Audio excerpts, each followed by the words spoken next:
behavior, ranging anywhere from husbandry sessions, which is basically animal healthcare sessions, allowing animals to participate in their own healthcare with us. We have exercise sessions where we help them get a lot of their energy out and what normal exercise might look like out in the open ocean. We have learn sessions, which is where we train and stimulate their minds and brains and allow them to kind of have some type of stimulation and enrichment where they can use what they naturally would and work with us to train different behaviors. We have play sessions where we just get a chance to kind of hang out with them and let them interact with each other, interact with objects like toys and different enrichment. A little bit more free-flowing for those sections. Relationship sessions, which are really great because that allows us the opportunity to build relationships with our animals. And then of course, one that you might have just seen right now, a show we do consider a session that allows us the opportunity to not only have an audience participate in the enrichment of our animals, but it allows them to do lots of different things, especially interacting with other animals on stage. So one of the sessions that we're going to be doing right now is a learn session. Now this is Binks. He's a 7-year-old male California sea lion. He weighs 400 pounds. He is learning a behavior that you just saw in the show. It's actually a backflip behavior. So one of the first things that we do when we're interacting with our sea lions, trying to train more complex behaviors, is we introduce the idea of a target. So at the top of that long pole, there's a little bead. You'll notice there's another one right over here. We have lots of different variations in sizes, and we can use those as tools to train more complex behaviors. A lot of people ask us how long it takes to train behaviors, and it really just depends on the type of behavior that we're training.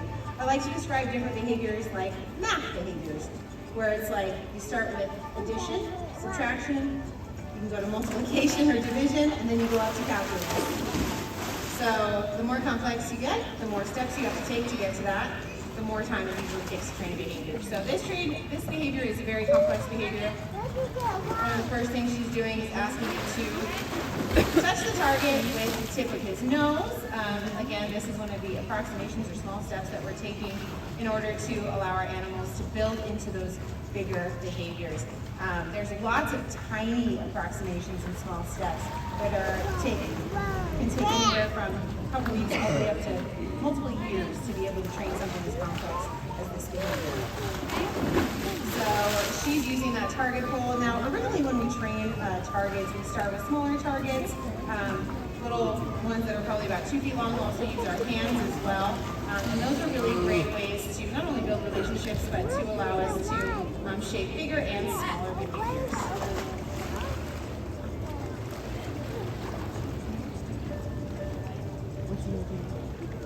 So we also have etiquette with our animals, and etiquette is basically kind of like keeping a respectful distance between us, a respectful distance for the tools that we're using. So we're asking them to stay calm and confident on those objects. So what she's looking for is him just to be able to sit underneath that and to be able to come up underneath it, not worried about interacting with it or touching with it too much. We do distance them to targets as well. And then she builds that shape. So she's using that target to lead him around in a backwards motion and go under the water. But one of the important things about training this behavior is the animal has to have enough power to come up out of the water. So that's why she started with that high target touch, because it allows him the opportunity to come straight up out of the water. He's going to use those muscles that he needs in order to eventually be able to come up and flip in the air. Very nice. You can see that's a hand target right there. She's looking a little bit at shape. She's utilizing all of her space. We are very multidimensional here, so we don't just train in one space and one dimension. And this allows our animals to really learn concepts. Right there, she's looking at the shape that she's going to eventually want when he comes out of the water, and being able to fully tuck his head all the way back and make that rotation a little bit more strong and manageable when he knows the motion already within his body. Now, there's a lot of things we look for when we're working through sessions. Obviously, we're looking for attention, we're looking for attitude. We want to make sure that this remains enriching for our animals. So the biggest thing about animal training is actually working with the animals, and one of our more important parts of our job is reading animal behavior, reading animal motivation, and that comes with just spending a lot of time with them, looking at their body language, because obviously sea lions can't speak to us, even if we joke about it in the show. We can't actually understand what they're saying when they're talking. So although they are very vocal animals, they don't necessarily always have that option, so they communicate by using their body. So it's really important that we're constantly paying attention to that, looking at their body posture and looking at the way that they're interacting with us during sessions, and that allows us to have good opportunities to continue to keep things positive and enriching and stimulating for them. Now you'll see she's just playing with him right now. So again, a lot of the things that we do here is building relationships with our animals. It's how we form those strong bonds that allow us to better care for them throughout their entire lives. I think we're going to probably be finishing up here with things, and then we're going to be moving on to our next animal. He's going to say goodbye.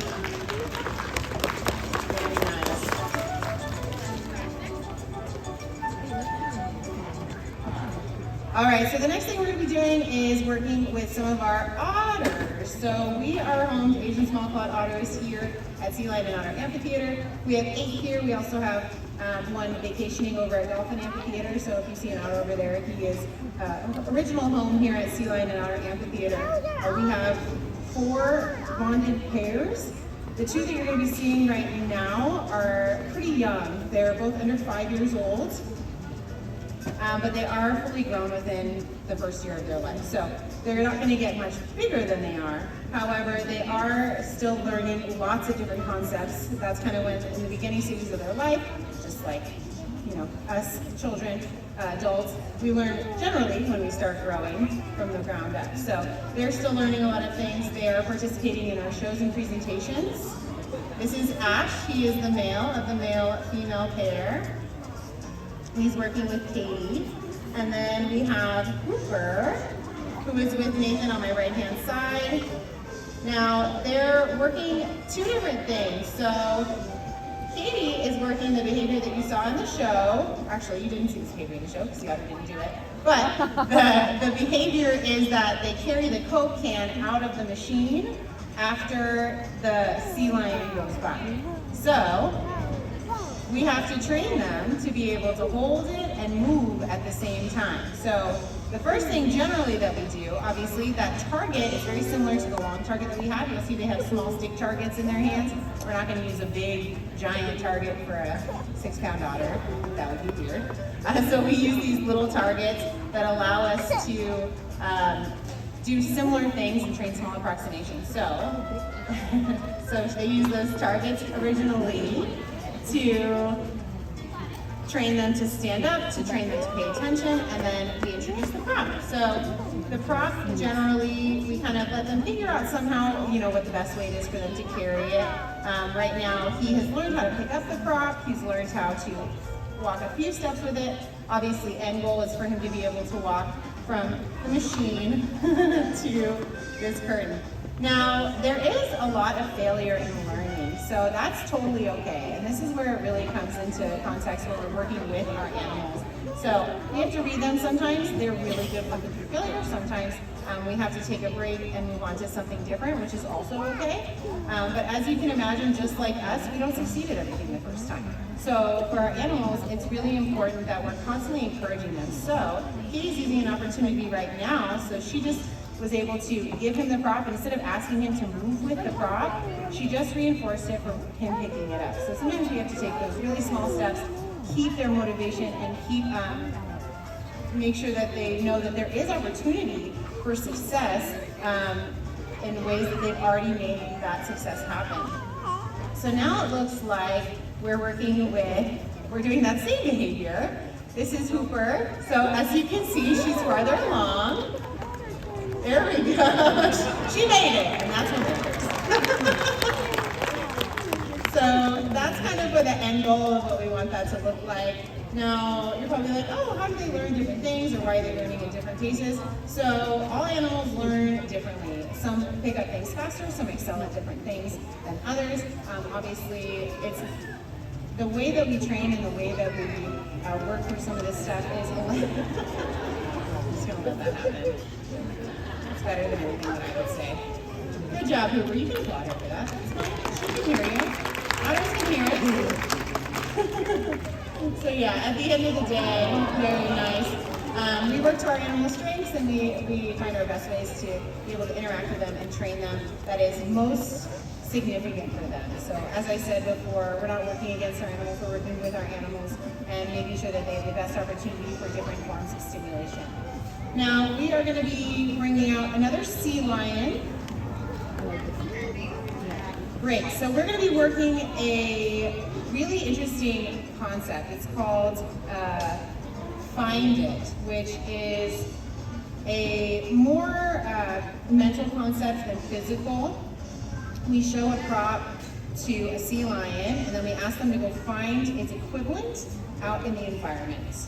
So this is really great because it allows the animals to form different types of behavior, and that in itself, where they have to actively go out and look for something, that gives them the opportunity to be stimulated without actually having to do anything physical. So we use frisbees here generally to get started. It's kind of one of the props that we have that has both props. So we send our animal away. We ask them to stay back there. He's just hanging out behind the curtain. And Cameron is going to go ahead and place one of these frisbees somewhere, just like that.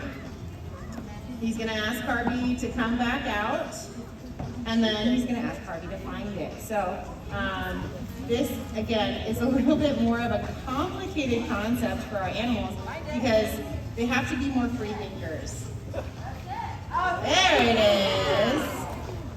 So this is a really, really wonderful behavior that we're able to train because we are encouraging them to, when we first train it, we show them right next to each other, and of course we reinforce when they find them when they're right next to each other. But as it gets larger and larger, they really have to think and they have to look on their own.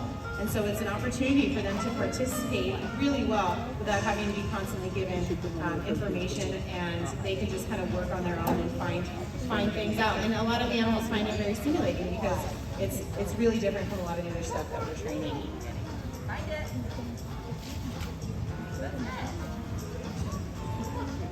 Now you heard Cameron give that signal, so we use verbal signals, we use visual signals, and physical signals to interact with our sea lions. So Harvey's actively looking at me, and I'll just stand up. And you'll hear Cameron here. Oh. There you go. There it is.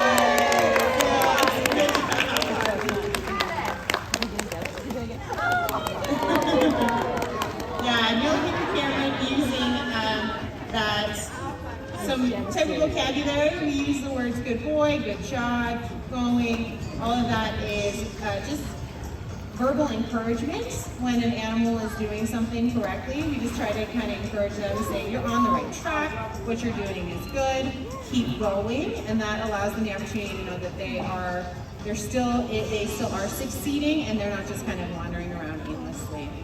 Now, Harvey receives different types of reinforcement. Obviously, he's reinforced by a primary reinforcement, was this fish, but he's one of our animals who's been conditioned and does find tactile reinforcing. So you kind of saw Cameron giving him a little bit of a rub, and that was something that he can find reinforcing if he's in the mood, definitely. Where are we going? Right here. All right, perfect. Very nice. So I think we're going to go one more time with this. Here we go. We'll see how he does. And eventually we'll be able to move it to somewhere that he has to look a little bit harder. But he's actively looking. A lot of times, there it is. Now usually they check the place they just found it, right? Because that's a smart thing to do. But he's able to constantly put it in different places and then have the opportunity for him to find it. So it's a really wonderful, like I said, concept for our animals to learn to be able to think on their own. Now we are going to finish up our inside look with one of our female sea lions that we have here at Sea Lion and Otter Amphitheater. This is Isla. She's 5 years old. She's going to be working a husbandry behavior. So right now she weighs about 150 pounds. So as you can see, there's a significant size difference between females and males. Generally, females weigh about 200, sometimes even 300, 400 pounds less than a male. Now, we are working on an ultrasound. So, Ariel has our ultrasound machine, that's the binder. And then we have a mock probe that Stephanie is using right there in between. And meanwhile, Art is our control trainer, our primary trainer, who is just kind of keeping her calm and allowing or asking her to hold still while we introduce those different things to her. So, and he kind of mixes it up by asking a few different behaviors. And this is really great. This is what I was talking about before with animal husbandry. It allows the opportunities for animals to participate in their own health care.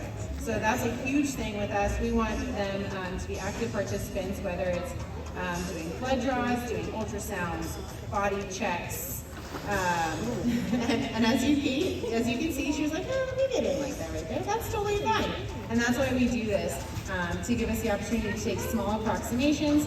And as you can see, she's continuing to go back into that. So that's telling us that she's like, it's okay, we can keep going. But as I was mentioning before, their body language. So they use different cues to let us know, maybe I'm not digging this right now, which is totally fine. So we can either ask the question again or we can move on. But she seems to be really comfortable. It's something we've been working for a little while now. All right, that finishes up our inside look. We can give a round of applause to our trainers and our animals. Thank you so much. Now, if you guys would like stamps, you can head all the way over here and over here. We have some people who are going to be able to stamp here and set the cards for you. And I'll see around if you have any questions. Thank you so much.